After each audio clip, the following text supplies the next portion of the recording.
मैं आपको यह भी बताना चाहता हूं कि बिहार के मुख्यमंत्री नीतीश कुमार, टीडीपी सुप्रीमो चंद्रबाबू नायडू मोदी सरकार की तीसरी पारी के लिए क्यों अहम है। वो आंकड़ा मैं आपको दिखाना, समझाना, बताना चाहता हूं। स्क्रीन के जरिए समझिए। सरकार बनाने के लिए बहुमत का आंकड़ा 272 है। एनडीए को मिली 292 सीटें, यानी एनडीए के पास बहुमत से 20 सीटें ज्यादा हैं। बीजेपी को मिली 240 सीटें, चंद्रबाबू नायडू की पार्टी को, टीडीपी को मिली 16 सीटें और नीतीश बाबू की पार्टी को, जेडीयू को 12 सीटें मिली हैं। अगर एनडीए से नीतीश और नायडू अलग हो जाते हैं तो एनडीए में बचती हैं 268 सीटें, यानी बहुमत से 8 कम। यही वजह है कि इंडिया गठबंधन की नजरें इन दोनों नेताओं पर टिकी है, नीतीश और नायडू। इन दोनों को लेकर हर तरफ से माइंड गेम खेला जा रहा है। सत्ता के केंद्र में अभी इन दोनों के चेहरे बने हैं। सत्ता पक्ष विपक्ष दोनों की नजरें नीतीश नायडू पर टिकी हैं, यानी दोनों सत्ता के एन फैक्टर बन गए हैं। मैं राष्ट्र की आवाज के जरिए सत्ता पक्ष और विपक्ष के नेताओं को भी सुनवाना चाहता हूं। सुनिए इन दोनों एन पर किस तरीके से नजरें गड़ाई हुई है। चुनाव में एम फैक्टर था, लेकिन चुनाव के बाद एन फैक्टर है, नीतीश और नायडू।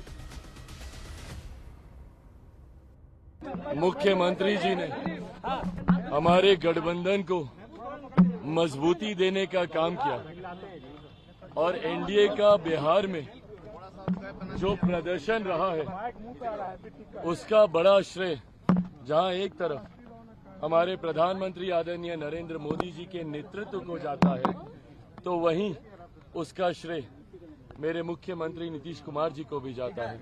और नीतीश कुमार तभी कार्य अच्छा करते हैं, यहाँ देखा गया है कि जब एनडीए के साथ रहते हैं।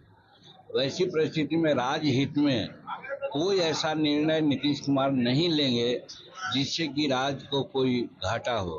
तो ऐसा मैं समझता हूँ कि नरेंद्र मोदी जी के नेतृत्व में सबको विश्वास है, विश्वास में लोग चलेंगे।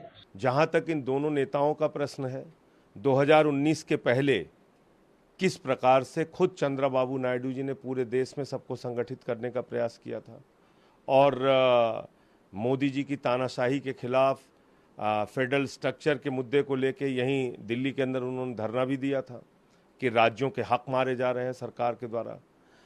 और यही काम खुद नीतीश कुमार जी ने किया था इंडिया गठबंधन को संगठित करने के लिए। तो अगर आप देखें तो स्वाभाविक रूप से इनके मन में कोई श्रद्धा या कोई रिस्पेक्ट मोदी और अमित शाह को लेके है, ऐसा मैं नहीं मानता। 34 सीट पीछे हैं आप बहुमत से, स्वीकारिए। जनता ने आपको झटका दिया है, आपको बताया है कि इस तेवर के साथ सरकार नहीं चल रही है। इसको स्वीकारिए ना। आपको 272 छूने नहीं दिया। आपके लिए गठबंधन कभी मायने रखता है? अपनी शिवसेना के साथ क्या किया, अकाली दल के साथ क्या किया, और मैं दूर नहीं जाऊंगा नीतीश जी के साथ क्या किया, चंद्रा बाबू के साथ क्या किया था। आज आपकी जरूरत